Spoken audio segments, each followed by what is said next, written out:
The world is watching as the United States and Iran sign a memorandum of understanding seeking to bring an end to hostilities in the Middle East. Hey guys, thanks for tuning in. Obviously, my setup's a little different than usual. I'm not at the fancy One America News studios.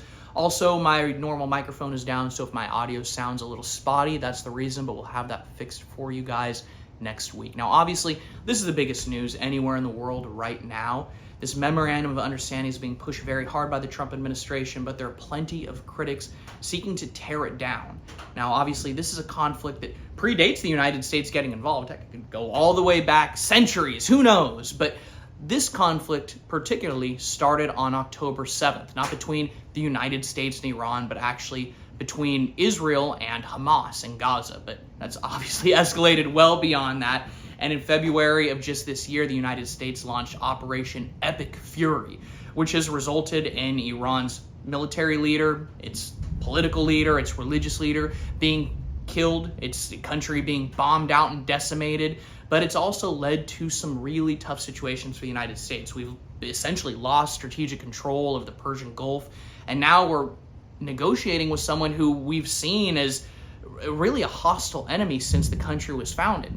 But there are some who are hoping that things could turn a new leaf.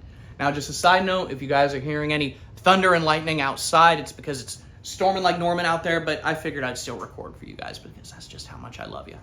Now, in the words of President Trump, this deal does accomplish the goals that America set out to achieve in this conflict. Go ahead and take a listen.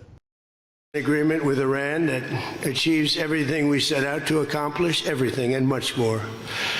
Ending the current conflict, reopening the Strait of Hormuz, and preventing Iran from ever obtaining a nuclear weapon. That's what it was all about. That was about 99%. Iran cannot have a nuclear weapon. They can't develop it, buy it. They can never have a nuclear weapon. But this deal has been controversial, yes, both among perennial critics of President Trump who are seeking this as just another reason to attack the president, but also among some conservatives who view this deal as not going hard enough on Iran, which the president directly answered. Funded by Gulf allies, that's false? It's false. People, you can invest if you want. I mean, what am I going to do, say nobody's ever allowed to invest? No, we're not investing. We're not putting up 10 cents, and people can decide to do that, but that's up to them. I mean, do you want me to say nobody's ever allowed to invest in a country? I'll say it with Egypt. Nobody's allowed to invest in Egypt. Am I supposed to say that? I'm asking whether... We are not investing in it, and we do not have a fund. But it isn't just the cash that Iran could be getting from foreign investments and also generating through sales of oil. It also obviously has to do with one of the main strategic goals that the U.S. stated openly at the beginning of this conflict, and that has to do with Iran being able to build a nuclear weapon. Another concern that President Trump addressed directly. Take a listen. They got a long way. There'll be 15 to 20 years to rebuild what they have right now.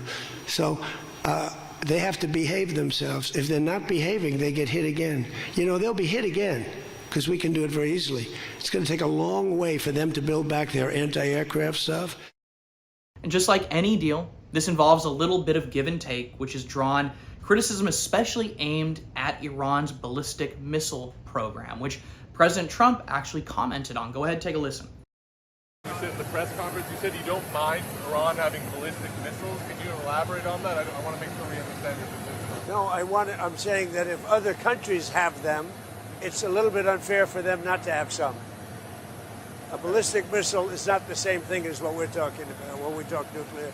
But if Saudi Arabia and Qatar and they all have some, I would say in relative proportion, I think it's okay. But at the end of the day, the president maintains that America still has the upper hand, both because Iran's military industrial system has been completely decimated, their entire country has been decimated, but also because the United States is still the military industrial powerhouse of the world, and we're not afraid to wield that power if we need to. If I don't like it, if they don't behave, we'll go right back to dropping bombs right smack in the middle of their head. Now, following the MOU, Israel and Lebanon did agree to a ceasefire effective 4 p.m. local time yesterday. The truce brokered by the US and Qatar with Iranian input, followed deadly clashes that killed 4 Israeli soldiers and prompted heavy Israeli strikes, with reports of dozens of deaths in southern Lebanon. Now, a senior U.S. official has confirmed that both sides are now observing the ceasefire, though calm remains extremely fragile.